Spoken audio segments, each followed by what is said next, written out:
J.D. Vance, the vice president-elect, getting some heat this week in MAGA world for this statement that he made about January 6th pardons for those prosecuted for activities on January 6th. The statement he made to Vance on Fox News Sunday, this past Sunday.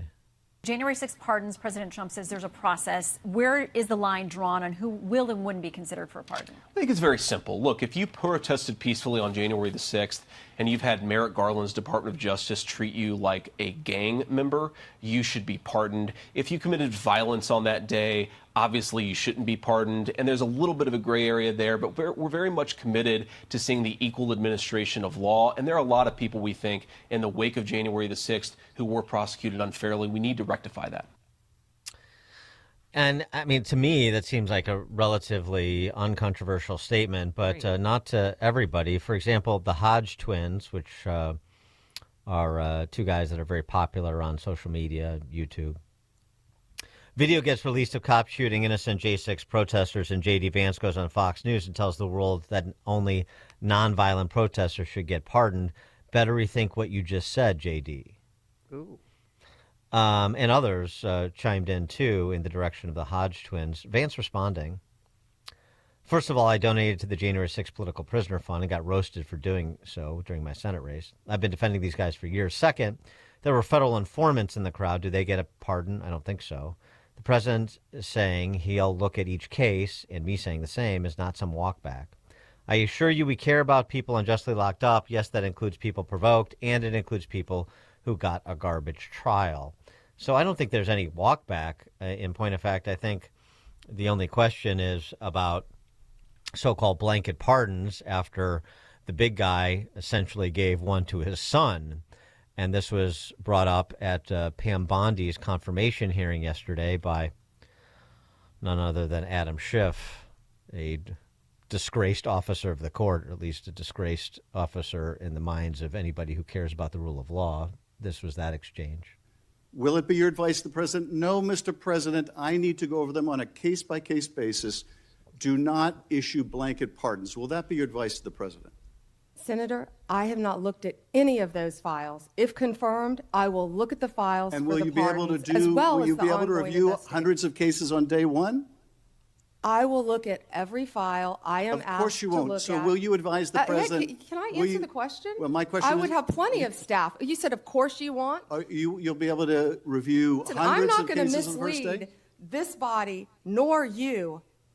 All right, let me ask another question. You don't want to answer that. Let me answer You were another question. censured by It will Congress, also- Senator, for it will comments just also- like this that it are will so reckless. also- Yeah, I like Bondi sparring back there and not just taking the nonsense from Adam Schiff. I mean, first of all, does everything need to literally happen on day one? Does every pardon or commutation related to January 6th individuals prosecuted for January 6th conduct, does that all happen on day one? No, of course not. And I don't really understand the controversy, although I do understand the purposeful misdirection. On the one hand, their guy, the big guy, issued a blanket pardon. On the other hand, despite the fact that J.D. Vance, President Trump, now Pam Bondi are basically saying, I'll look at this on a case-by-case basis, they're still warning against the prospect of blanket pardons by Trump. The typical. We're concerned they're going to do what we've already done. Very compelling. For more on this, we're pleased to be joined again by Professor Richard Epstein, the James Parker Hall Distinguished Service Professor Emeritus of Law, Senior Lecturer at the University of Chicago, who has opined on this topic over at the Civitas Institute, civitusinstitute.org. Professor Epstein, thanks for joining us again. Appreciate it. Oh, it's always a pleasure. After listening to that dialogue, I don't know what's left to say. Well, I'm sure there's much more to say about I'm this. Sure there is, but yes, it was unbelievable to listen to. Well, I mean, so what about this? I mean, the precedent has been set, arguably, of blanket pardons by President Biden, and so if Trump wants to do blanket pardons for J6 defendants or J6 convicts, then what's to stop him? Well, I mean, it's more complicated with Biden. The reason why the so-called general pardon The preemptive pardon was so dubious, he's freeing him from charges that have never been made, so nobody knows what he's done. And if you look at some of the established law, ironically, in a case called Garland, but not involving Merrick, what it says is if you get a pardon, it's as though these things never happened. In this particular case, you have particular people who did particular things. And Vance basically said they're cases of violence, they're cases of nonviolence, and they're gray cases in between. So it's not a question of giving people blanket pardons for offenses unrelated to January 6th. The correct approach in this issue is to give case-by-case review, which they said. Now, the interesting thing about this is that Ms. Bondi did not mention, but is critical. There is a board of pardons out there, which has been established with a regular budget and so forth. And one of the most scandalous things about Joe Biden is anytime he wanted to make a blanket pardon, he just ignored everything that came from down below. And that's a real miscarriage of justice. In many of the cases where there were pardons, there were violent criminals, there were prosecutors, there were family members that thought that the convictions were correct. And what they said, in effect, is by the way of giving this pardon, it's exonerating something from guilt. And Biden never listened to the other side, never did. And I think, in fact, that's what you really have to do with respect to January 6th. And obviously, you can't do it all on the first day. And so what you start to do is you sort of put them into triage. You try to figure out what the easy cases are, what the easy cases for non-pardons are, and those in the middle. And what you do is you handle the easy cases first, get some sense of what's going on, and give you more information about what you're supposed to do in that difficult case in the middle. Schiff is just a blustering fool, and he's always trying to trap people. Well, never said a truthful thing in his life, as far as I can tell, with respect to any matter of serious public concern. So I think Vance basically did it right, and I was just amazed to find out there were people who were saying that blowback against this. And what is this a symptom of? This is not my view of Donald Trump, which is, I think, now known to be Trump a la carte. Everything he does, what you do, is you have to look at it case by case because he's a very erratic fellow. What these guys want you to do is to say everything that Trump does is wrong because he's Donald Trump, and we don't have to look at the individual merits because we'll just condemn him full scale. And that's every bit as dangerous. This man is basically very difficult to keep track of. Already, I think he's done some decisions that I'm unhappy about. I'm not sure that they're wrong, but I think the Gaza truce may well be too premature, and I think Trump may have had too heavy a hand on this stuff. I don't know what he's going to do in Ukraine. There's just a lot of stuff about this guy we don't understand, but he's going to do some good things as well, and so you suspend judgment. But I think, in effect, what's happening is Pam Bondi is being treated to the political theater because whatchamacallit Schiff wants to stop her and anybody else he can, and he'll use whatever tactics he can to do so.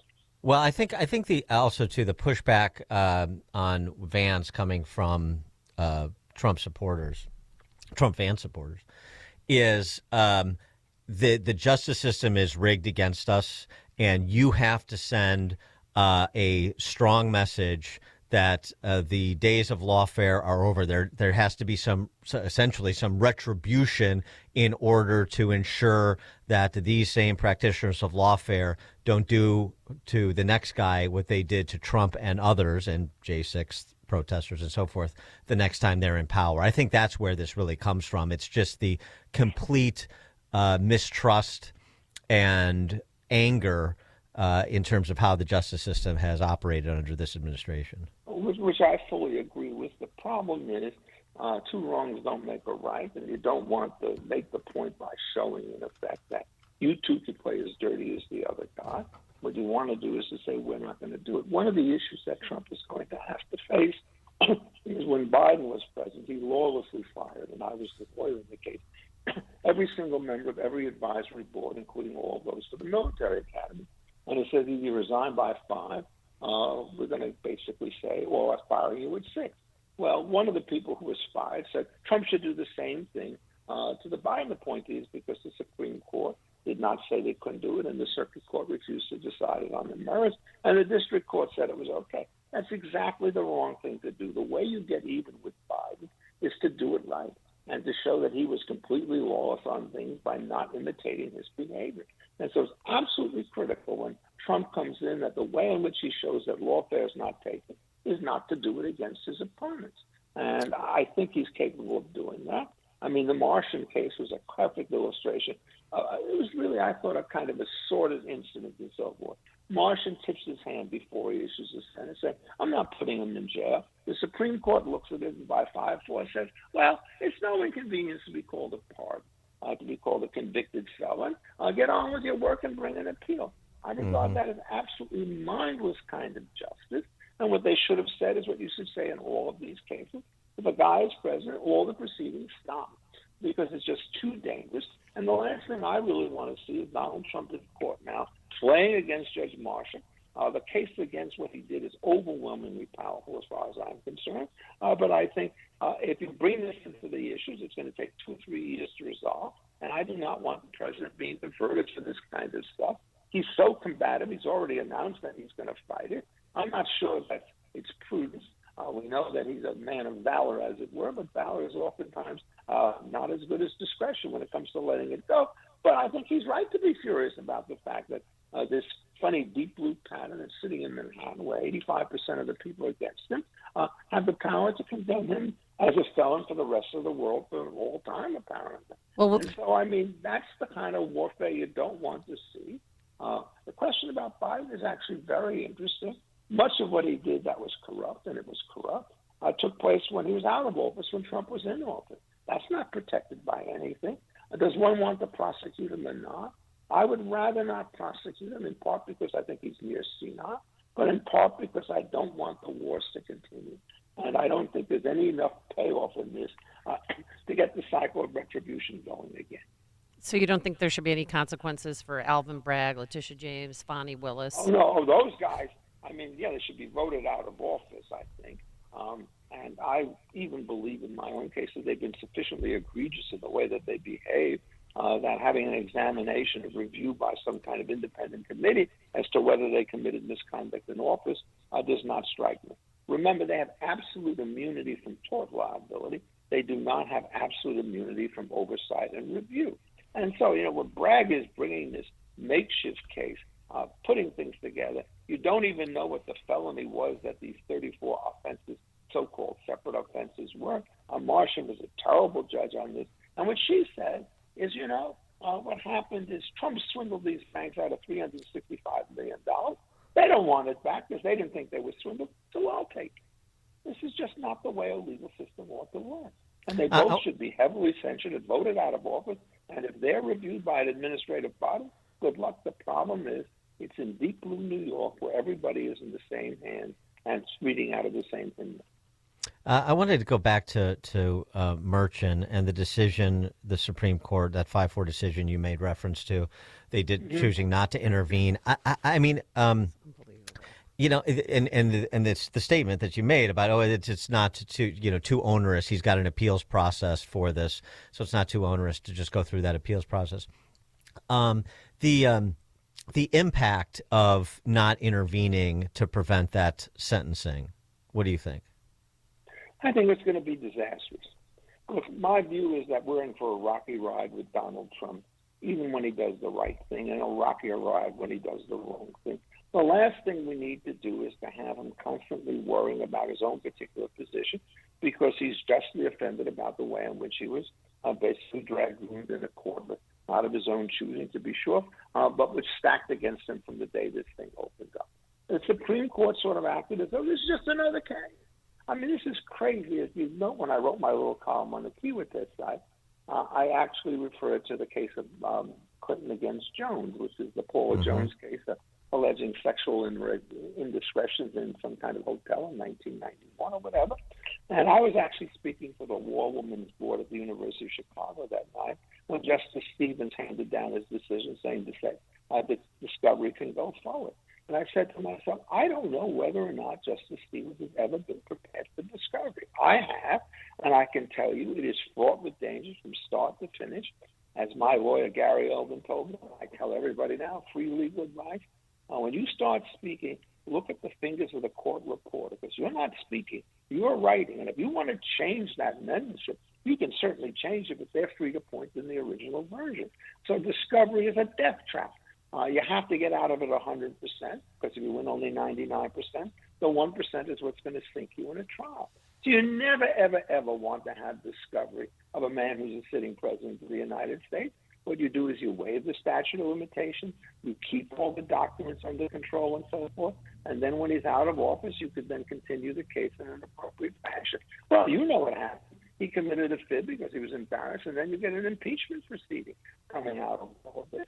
And that it's just such a loose cannon. And you never, ever want these kinds of proceedings to go forward. And if I were to ask you to look back at all the cases that we've seen thus far, they careen crazily from one end to another.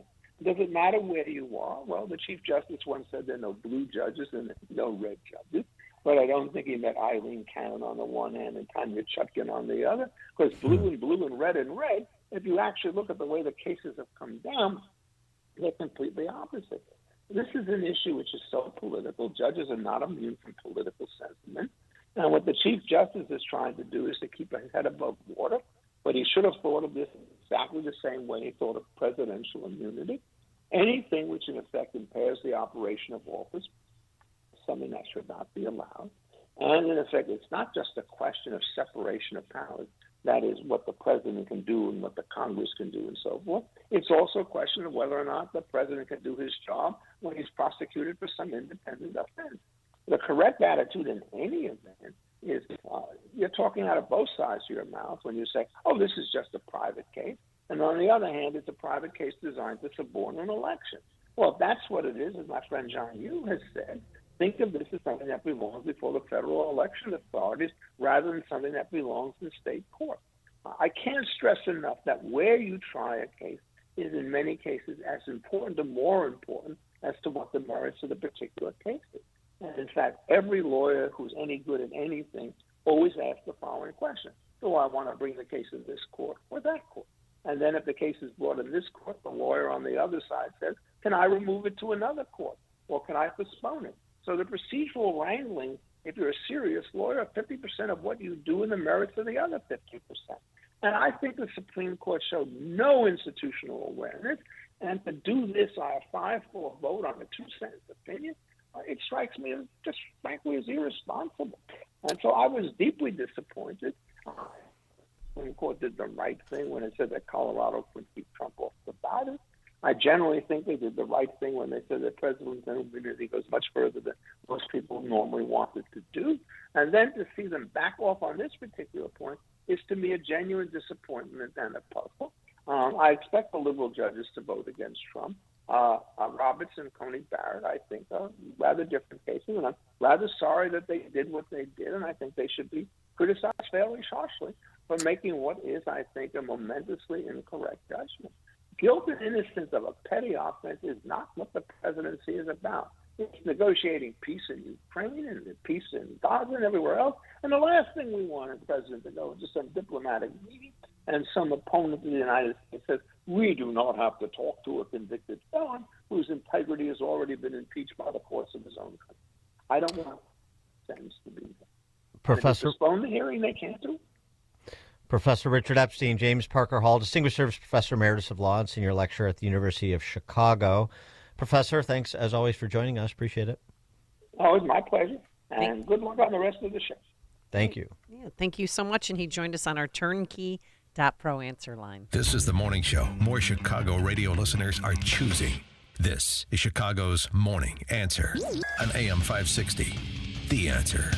If you've saved $1 million or more for retirement, you're in an elite group and should have an investment strategy to match. VestGen Wealth Partners has a team dedicated to helping build on the success that you've already created. Visit GetRetiredStayRetired.com. Advisory services offered through VestGen Advisors, LLC, an SEC-registered investment advisor. Securities offered through Private Client Services, LLC, member FINRA and SIPC. Private Client Services and VestGen Advisors, LLC are unaffiliated entities. Any information discussed does not constitute investment advice. VestGen Advisors and Private Client Services do not offer tax legal advice.